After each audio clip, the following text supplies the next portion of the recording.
Namula naman ang pisngi ni Rebecca at agad na lumabas ng silid. Naupo siya sa couch ng living room ni Charles. Sinubukan niyang humiga doon ngunit lawit ang kanyang mapaa dahil hindi naman mahaba ang couch ni Charles. Mukhang baluktot akong matutulog mamaya, bulong ni Rebecca sa sarili. Nagtungo siya sa kusina ni Charles at tiningnan ang laman ng ref nito. Napaawang labi ni Rebecca. Tanging tubig lamang ang laman noon. Kumuha siya ng baso at uminom ng tubig. "Rebecca!" sigaw ni Charles. Agad siyang nagtungo sa kwarto at nakita si Charles na nakabihis na. "Maghanda ka na. Aalis tayo by 8 p.m. "Oh, okay. Use this towel, extra yan," sabi ni Charles at inabot ang puting tuwalya kay Rebecca. Salamat." Pumasok si Rebecca sa banyo at inilak ang pinto. Maraming sabon doon at iba't ibang brand.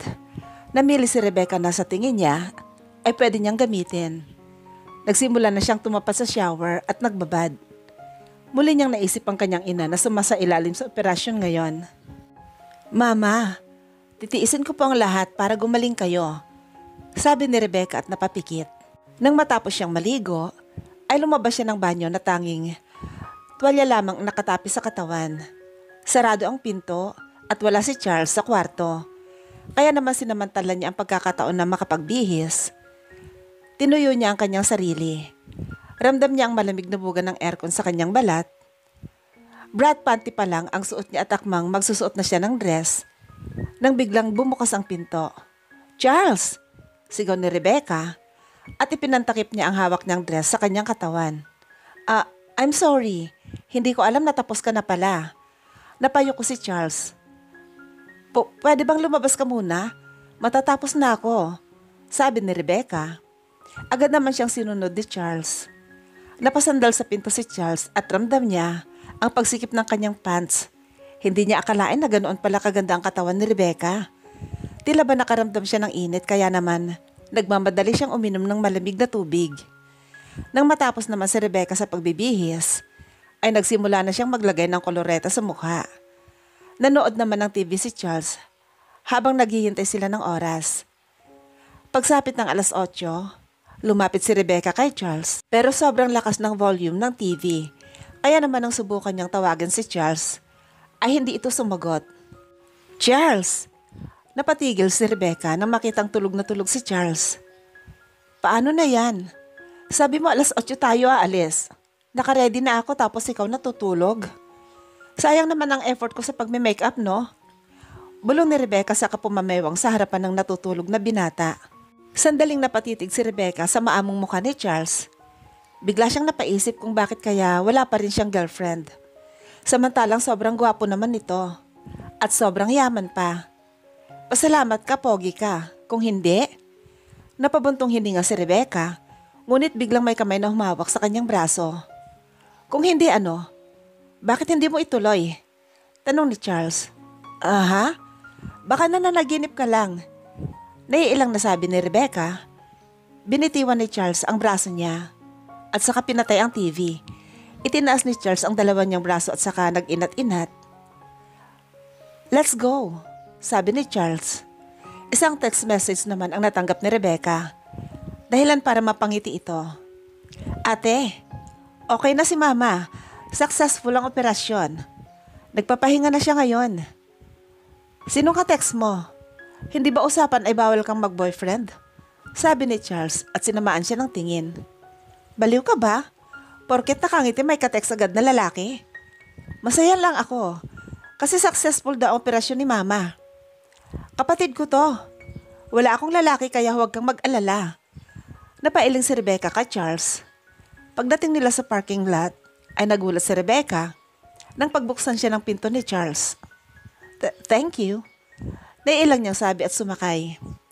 Kinabit niya ang seatbelt at sandaling napasulyap sa binata na walang reaksyon. "Baka kailangan may script pa ako para sa mga kaibigan mo," sabi ni Charles. "Huwag kang mag-alala, hindi ko naman hahayaang ikaw lang mag-isa ang magsasalita." Tumango si Rebecca. Tahimik ang naging biyahe nila hanggang sa makarating sila sa isang malaking resto bar. May side pool doon at napakaganda ng venue. May indoor at outdoor. Nabubuhay naman ang liwanag sa iba't ibang disco lights, kasabi ng malakas na music. Charles, bro, akala ko hindi ka napupunta. Wait, who is this chick? Tanong ng isang lalaki habang nakatitig ng malagkit kay Rebecca. Back off, bro. She's mine, sabi ni Charles at inakbayan si Rebecca. Oh wow, so may girlfriend ka na pala. Bakit hindi namin alam? Tanong ng isa pang lalaki. I told you, nasa Paris siya noon, kaya ayoko nang ipagkalat, sabi ni Charles.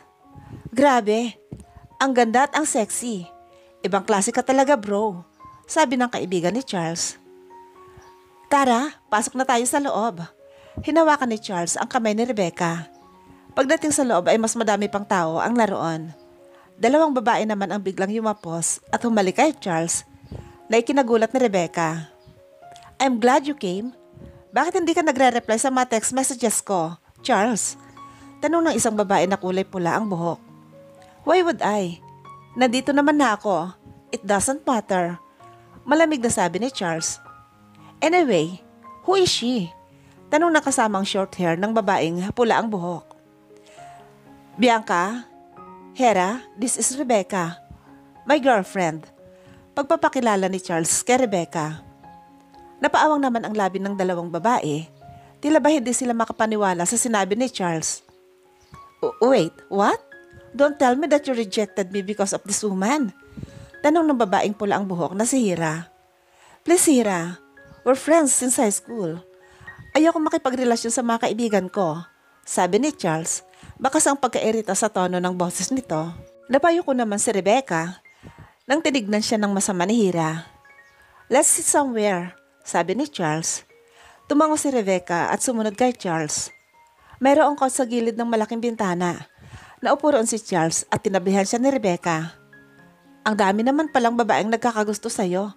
Kanina ka pa tinitingnan ng mga babae, sabi ni Rebecca. Wala naman akong pakialam sa kanila. Kinuwento ko naman sa'yo, hindi ba? Kaya hindi ako interested sa mga babae. Paliwanag ni Charles. Mayroon namang isang lalaki ang lumapit sa kanila. Drinks, sir? Tanong nito. Vodka for me and cocktail for her, sabi ni Charles. Ano yan, Charles? Alak ba? Hindi kasi ako sanay uminom eh, sabi ni Rebecca. Don't worry, light lang yan, parang juice lang, sagot naman ni Charles. Dumating naman ang alak nila. Namangha si Rebecca sa itsura ng kanyang inumin at nang tikman niya ito, ay nasarapan siya sa lasa. I told you, parang juice lang, sabi ni Charles at ngumiti. Ang sarap. Pwede pa bang humingi? Tanong naman ni Rebecca. Of course. Excuse me, can we have 2 cocktails again? Sure, sir. May mga foods nga pala sa labas. Gutom ka na ba? Tanong ni Charles. Medyo. Ikaw ba? Kapag kukuha ka, kukuha rin ako. No. Ako na ang kukuha ng pagkain nating dalawa. O okay. Nagulat si Rebecca sa inaasta ni Charles. Tila ba ang bait nito bigla sa kanya? Ilang minuto lang ay dumating ang cocktail ni Rebecca. Ngayon lang siya nakatikim ng ganito kasarap na juice. Kaya naman nakakaya niyang ubusin ng isang tunggal lang ang isang buong baso. Rebecca, slow down. Baka bigla kang malasing, sabi ni Charles. Baliw, sabi mo juice lang to. Reklamo naman ni Rebecca. I know, pero may alcohol pa rin yan na nakahalo, sabat naman ni Charles. Hindi ko naman ramdam, baka mababa lang ang alcohol percent nito. Hayaan mo na, masarap naman eh. Teka, ang dami mong pagkain kinuha. Baka hindi ko maubos to. Napakamot sa batok si Rebecca. Well, hindi ko naman alam kung anong gusto mong kainin. Sobrang daming choices kaya lahat kinuha ko na, sabi ni Charles at umupo sa tabi ni Rebecca. Isang babae naman ang lumapit kay Charles. May binulong ito sa binata bago siya tuluyang makaupo sa tabi ni Rebecca. No, can't you see? I'm with my girlfriend. Baritonong sabi ni Charles sa babae. Sinamaan naman ng tingin ng babae si Rebecca. Sabay talikod. Bakit ang sama ng tingin nun? Tanong ni Rebecca habang hawak ang platong bigay ni Charles. She's asking me out. And I said no. Seryosong sabi ni Charles. Ang daming may crush sa'yo, ha? Ibang klase ang karisma mo. Nakangiting sabi ni Rebecca. Sabay silang kumain ngunit dumating ang mga tropa ni Charles at hinila ito. Sige, dito na lang muna ako. Mag-enjoy muna kayo, sabi ni Rebecca at hinayaan si Charles na umalis. Habang umiinom si Rebecca ng cocktail, ay hindi niya sinasadyang masagi ang tinidor na may tsokolate. Tumapon iyon sa kanyang dress. Hala, ang clumsy mo naman, Rebecca. Bulong niya sa kanyang sarili. Tumayo si Rebecca at napunta sa restroom. Kumuha siya ng tissue at pinunasan ang mancha ng tsokolate sa kanyang dress nang biglang pumasok sa restroom ang dalawang babae na nakausap nila kanina, sina Hera at Bianca. You're Charles' girlfriend, right? Tanong ni Bianca sa kanya. Oo, sagot ni Rebecca. Nagmamadaling hugasan ang kanyang kamay para umalis na sa restroom, ngunit hinarang ni Hera ang kanyang kamay. Saan ka naman napulot ni Charles? Sa bar? Baka naman gold digger ka lang. Halata namang si Charles ang bumili ng dress mo, right? Natatawang sabi ni Hera.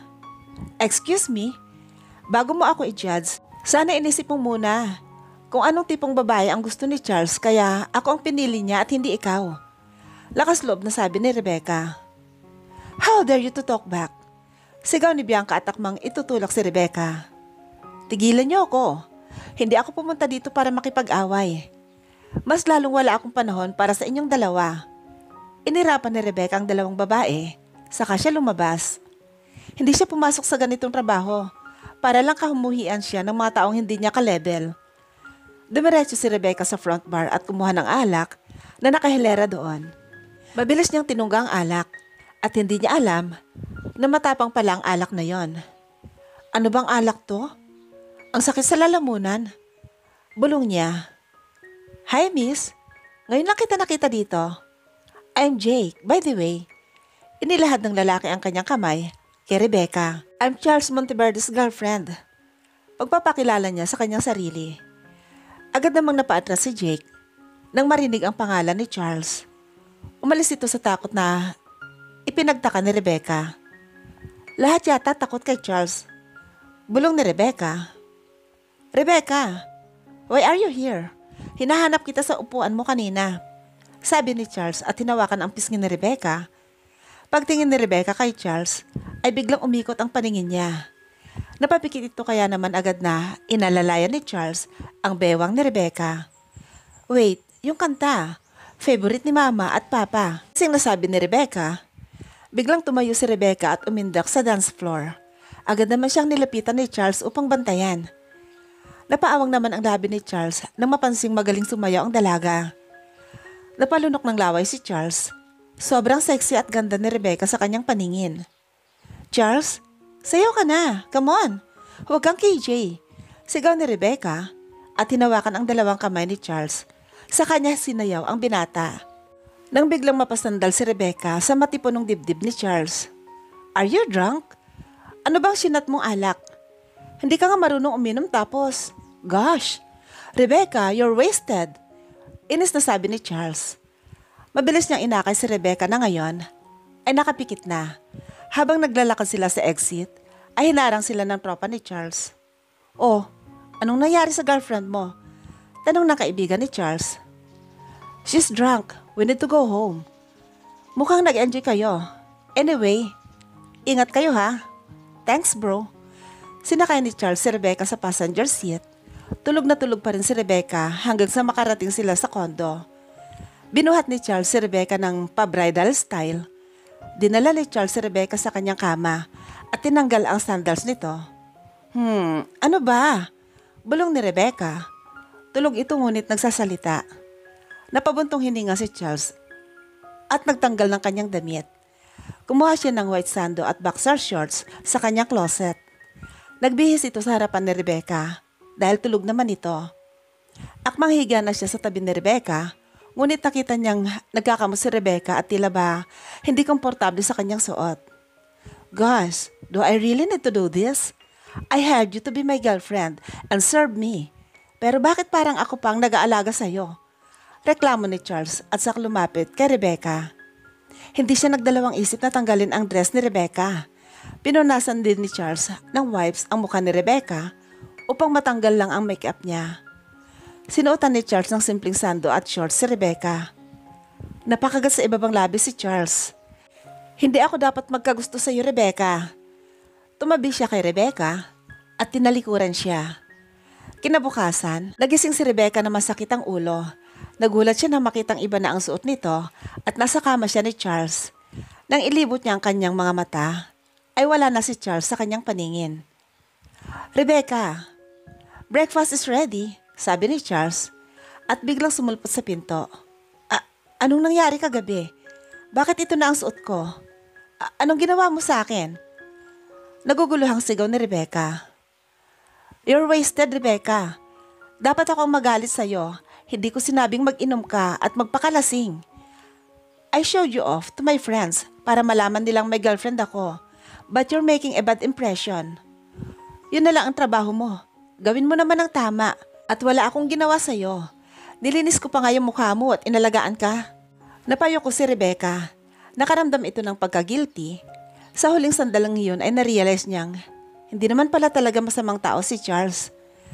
Tumayo siya at pumunta sa dining area kung saan may mga pancakes na gawa ni Charles. Sit down, utos ni Charles. Charles? Thank you kagabi at sorry. Palpak ako sa trabaho ko, sabi ni Rebecca. Huwag mo na lang uulitin. This Sunday, pupunta tayo sa bahay nila Mami. Kaya ihanda mo na ang sarili mo. Sige. Thank you sa pancakes. Tumango lang si Charles at inilabas ang cellphone nito. Sabay silang kumain ngunit abala lamang si Charles sa kanyang cellphone. Alam mo ba, trending yung pagsasayaw mo sa akin kahapon. Ang daming nagsasabi na ang swerte mo sa akin. Sabi ni Charles at ngumisi. Talaga? Yes. Good job on that. Importante, kumalat na may girlfriend ako. Pagod na ako mag-reject ng mga babaeng one night stand lang ang habol. Sabi ni Charles, dahilan para masamid si Rebecca. Ano? Don't think about it anymore. Hayaan na lang natin sila. Humigop si Charles ng kape. Napansin naman ni Rebecca na hot chocolate ang inumin niya. Ngunit kape ang kay Charles. Mahilig ka sa hot coffee? Tanong niya sa binata. Yup. Hindi ko rin alam kung bakit pero kahit mainit ang panahon, mas gusto ko pa rin ang hot coffee kaysa sa cold. Lumipas ang mga araw, mas naging komportable si Rebecca sa poder ni Charles. Magaan na rin ang loob ni Rebecca dahil nakauwi na sa bahay ang kanyang ina at si Sofia. 3 linggo pa, makakauwi na rin ako. Bulong ni Rebecca habang naglalagay siya ng kolorete sa mukha. Tapos ka na ba? Nandun na daw si Ate Jenny. Hinihintay na nila tayo. Sabi ni Charles. Oo. Tara na. Sana hindi masyadong magtanong ang mami mo. Sabi niya sa binata. Naghibit balikat naman si Charles. Lumabas ang dalawa at habang pasakay sila ng elevator, ay isang matandang babae ang nakasabay nila. Kay ganda naman at gwapo niyo naman. Mukhang may date kayo. Bati sa kanila ng matandang babae. Opo, kasamang parents niya, Lola. Sabi ni Rebecca sa matanda. Aba, mabuti yan. Pakiramdam ko, kayong magkakatuluyan. Aba, bagay na bagay kayong dalawa Maiwan ko na kayo. Sabi ng matandang babae at lumabas sa elevator nang makarating sa palapag ng pupuntahan niya. Nagkatinginan naman si Rebecca at Charles. Sabay silang natawa sa sinabi ng matanda. Let's go? Inilahad ni Charles ang kamay niya. Nanlaki ang mga mata ni Rebecca. Nag-holding hands ang dalawa habang naglalakad. Hindi maiwasan ni Rebecca ang kiligin sa ginagawa ni Charles. Ngunit alam niya na panandalian lamang yon. 1 buwan lamang at mawawalan na rin siya. Pagdating nila sa mansion ng magulang ni Charles, manghang-mangha si Rebecca sa ganda ng lugar. Tila ba nasa isang palasyo siya. May magandang hardin at napakaraming gwardya. May mga katulong na agad silang sinalubong pagpasok. Anak, you're finally here. You are Rebecca, right? Sabi ng magandang babae na hindi halata ang pagkatanda sa kagandahan nito. Opo tita, nakangiting sagot ni Rebecca. Ako nga pala si Cynthia, ang ina ni Charles. And this is Roberto, ang kanyang ama. Dating lawyer na ngayon ay businessman. Wow, galing niyo naman po tito. Bati ni Rebecca sa ama ni Charles. Let's sit and have a talk in the dining area. Nandoon ang mga kapatid mo, Charles.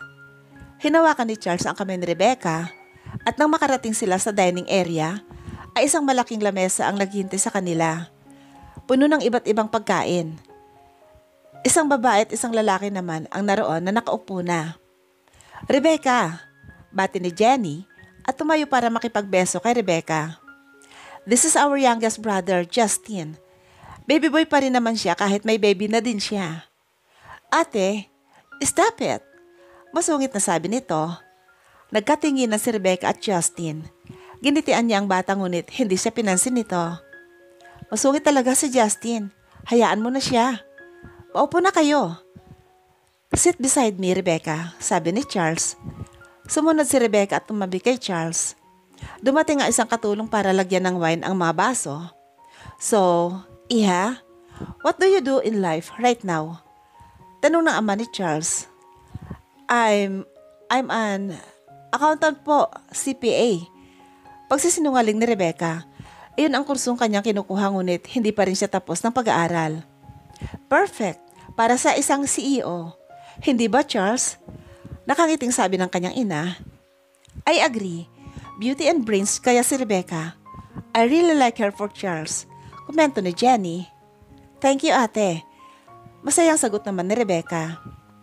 Let's eat, everyone, sabi ng ina ni Charles. Masayang kumain ng mag-anak at tuwang-tuwang ina ni Charles kay Rebecca.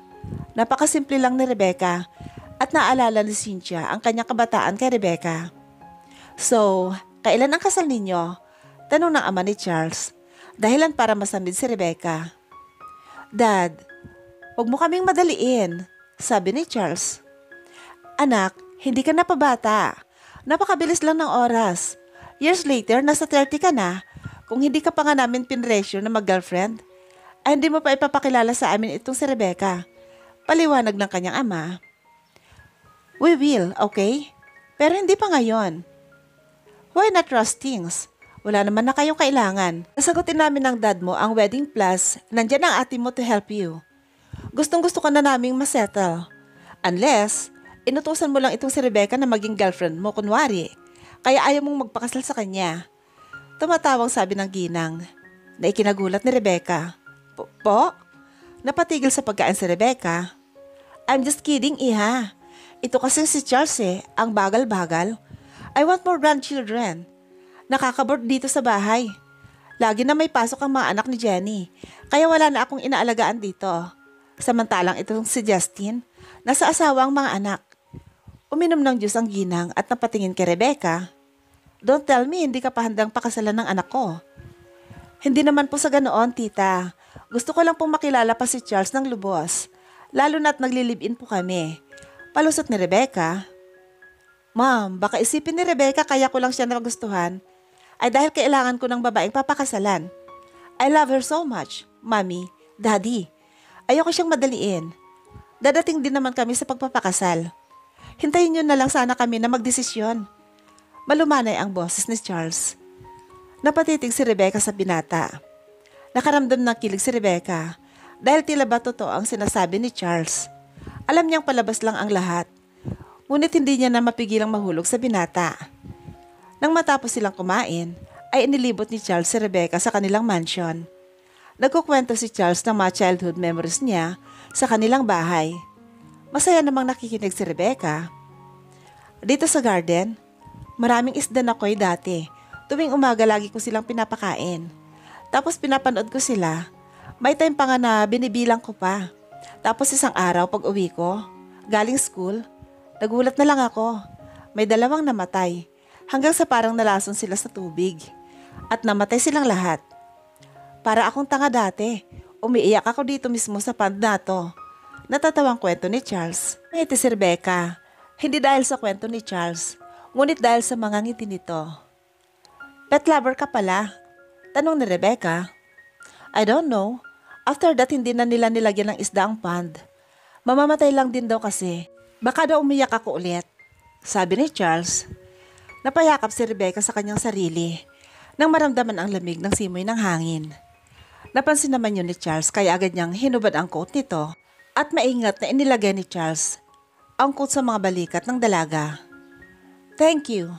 Gusto mo na bang pumasok? Tanong ng binata. Hindi na muna. Gusto ko pang marinig ang mga kwento mo. Sabi ni Rebecca. Actually mahilig ako sa sasakyan dati but never mind. Halika, dadalhin kita sa poolside sa likod. Sabi ni Charles at tinawakan ang kamay ng dalaga. Muling nagkwento si Charles ng kanyang mga childhood memories hanggang sa hindi na nila namalayan ng oras.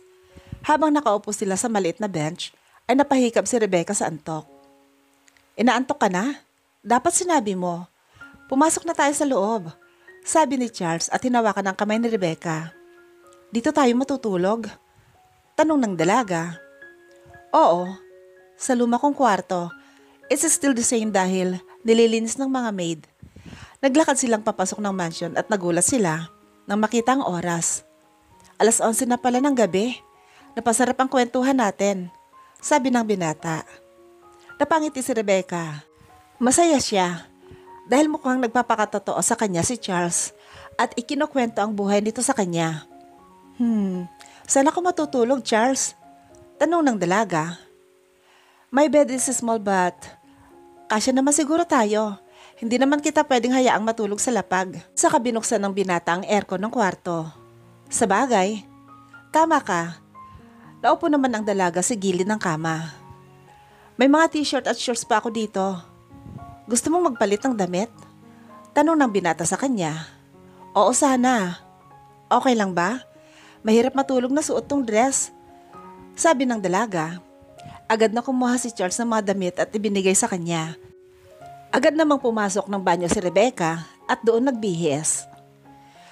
Nang lumabas ng banyo ay napatingin sa kanya si Charles. Bagay pala sa iyo mga damit ko. Nakangiting wika ni Charles. Talaga ba? Napahawak sa matipon ng dibdib ni Charles at saka tumabi sa kanya. Hinila ni Rebecca ang kumot dahil sa lamig ng silid. Sandaling napatahimik ang dalawa habang nakatitig sa kawalan. Hindi pa ata ako makakatulog. Bulong ni Rebecca. Why? Do you want something? Tanong ni Charles. Gaya ng coffee. Kape, mas lalo tayong hindi antukin yan. Natatawang sabi naman ng dalaga. Well, hot chocolate for you and hot coffee for me. Sabi ni Charles at napatingin sa kanya. Mahilig ka talaga sa kape, no? Sabi naman ni Rebecca at saka umupo. You? Since high school. Sige, ipagtitimpla kita. Matamis akong magtimpla ng kape. Nakangiting sabi ni Rebecca at saka tumayo. Sige, gusto kong matikman. Sandaling natahimik si Rebecca dahil pakiramdam niya ay double meaning iyon. Nagmamadaling lumabas ng silid ang dalaga. Kahit hindi niya alam ang mga gamit sa kusina ng magulang ni Charles, ay pinakialaman na niya ang mga gamit para ipagtimpla ng kape si Charles. Pagdating niya sa kwarto, dalang 2 tasa ng kape at naabutan niya si Charles na nakamasid sa malaking bintana ng silid. Lumapit siya at ibinaba ang 2 tasa ng kape. Ang ganda ng buwan, no? Nakangiting sabi ni Rebecca. Not for me. Napayo kong sambit ni Charles. Ha? Bakit naman? Dahil sa isang masamang pangyayari sa nakaraan na ayoko nang maalala pa. Sabi ni Charles at tila ba nawala ito sa mood. Kinuha niya ang kape na itinimpla ni Rebecca at saka ininom. Teka, mainit. I can handle it. Don't worry. Tinabihan ni Rebecca si Charles at sabay na uminom ang dalawa. Kinabukasan, pagkatapos ng umagahan ay umuwi na ang dalawa sa kondo ng binata. Sa kanilang pagbabalik ay mas lalong naging komportable na sila sa isa't isa. Kumusta na ang mama mo? Gusto mo ba siyang dalawin? Tanong ng binata sa kanya. Actually, gusto ko sana. Kaso ang sabi ko may out of town trip ako kasama ang boss ko. Sagot naman ng dalaga. Ha? Ano bang alam ng pamilya mo tungkol sa trabaho mo? Tanong ni Charles sa kanya. Sabi ko personal assistant ako ng isang CEO. Kaya palagi mo akong kasama sa mga lakad mo. Ganoon ba? So, hindi rin nila alam na nagpanggap kang girlfriend ko? Tanong ng binata sa kanya. Umiling ang dalaga at tipid ng umiti. Rebecca, we're all over the news. Paano kung malaman rin ng pamilya mo ang tungkol sa atin? Wala ka bang balak sabihin? Muling tanong ng binata.